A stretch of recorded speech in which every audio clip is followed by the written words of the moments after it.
নমস্কার বন্ধুরা, সীমা রান্নাঘর। আমি আজকে রান্না করব পটল আলু সজনের ডাঁটা দিয়ে রুই মাছের ঝোল।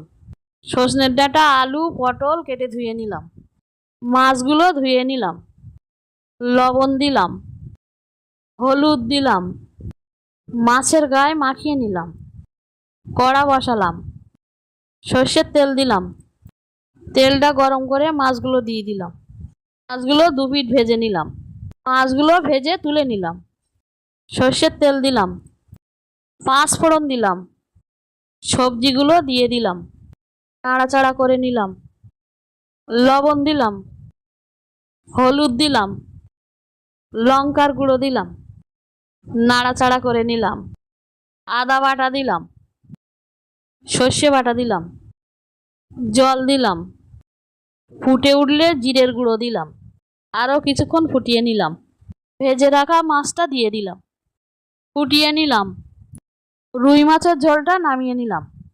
আমার রান্নাটা ভালো লাগলে লাইক, সাবস্ক্রাইব, কমেন্ট, শেয়ার করুন। ফ্যান্টাস্টিক।